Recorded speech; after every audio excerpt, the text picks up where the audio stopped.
وہ اپنی رحمت کے لیے جس کو چاہتا ہے خاص طور پر منتخب کر لیتا ہے، اور اللہ فضل عظیم کا مالک ہے۔ اہل کتاب میں کچھ لوگ تو ایسے ہیں کہ اگر تم ان کے پاس دولت کا ایک ڈھیر بھی امانت کے طور پر رکھوا دو تو وہ تمہیں واپس کر دیں گے، اور انہی میں سے کچھ ایسے ہیں کہ اگر 1 دینار کی امانت بھی ان کے پاس رکھواؤ تو وہ تمہیں واپس نہیں دیں گے الا یہ کہ تم ان کے سر پر کھڑے رہو۔ ان کا یہ طرز عمل اس لیے ہے کہ انہوں نے یہ کہہ رکھا ہے کہ امیوں یعنی غیر یہودی عربوں کے ساتھ معاملہ کرنے میں ہماری کوئی پکڑ نہیں ہوگی، اور اس طرح وہ اللہ پر جان بوجھ کر جھوٹ باندھتے ہیں۔ بھلا پکڑ کیوں نہیں ہوگی؟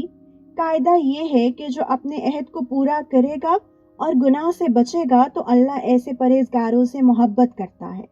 اس کے برخلاف جو لوگ اللہ سے کیے ہوئے عہد اور اپنی کھائی ہوئی قسموں کا سودا کر کے تھوڑی سی قیمت حاصل کر لیتے ہیں، ان کا آخرت میں کوئی حصہ نہیں ہوگا، اور قیامت کے دن نہ اللہ ان سے بات کرے گا، نہ انہیں رعایت کی نظر سے دیکھے گا، نہ انہیں پاک کرے گا، اور ان کا حصہ تو بس عذاب ہوگا انتہائی دردناک۔ اور انہی میں سے ایک گروہ کے لوگ ایسے ہیں جو کتاب یعنی تورات پڑھتے وقت اپنی زبانوں کو مروڑتے ہیں تاکہ تم ان کی مروڑ کر بنائی ہوئی اس عبارت کو کتاب کا حصہ سمجھو، حالانکہ وہ کتاب کا حصہ نہیں ہوتی، اور وہ کہتے ہیں کہ یہ عبارت اللہ کی طرف سے ہے، حالانکہ وہ اللہ کی طرف سے نہیں ہوتی، اور اس طرح وہ اللہ پر جانتے بوجھتے جھوٹ باندھتے ہیں۔ یہ کسی بشر کا کام نہیں کہ اللہ تو اسے کتاب اور حکمت اور نبوت عطا کرے اور وہ اس کے باوجود لوگوں سے کہے کہ اللہ کو چھوڑ کر میرے بندے بن جاؤ۔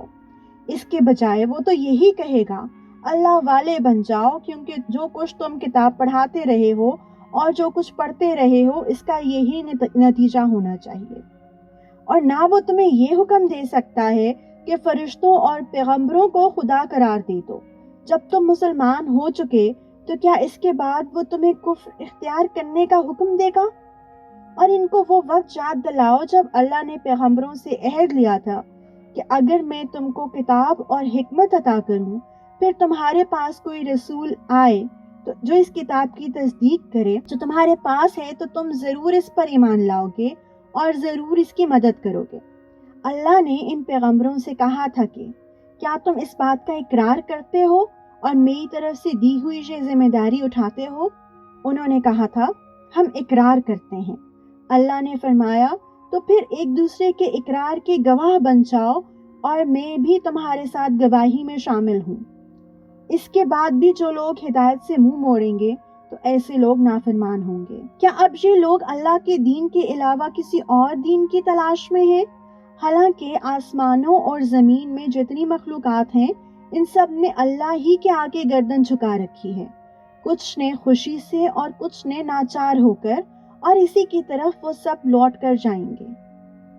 کہہ دو کہ ہم ایمان لائے اللہ پر اور جو کتاب ہم پر اتاری گئی اس پر اور اس ہدایت پر جو ابراہیم، اسماعیل، اسحاق، یعقوب اور ان کی اولاد پر ان کے پروردگار کی طرف سے اتاری گئی، اور ان باتوں پر جو موسیٰ، عیسیٰ اور دوسرے پیغمبروں کو عطا کی گئیں۔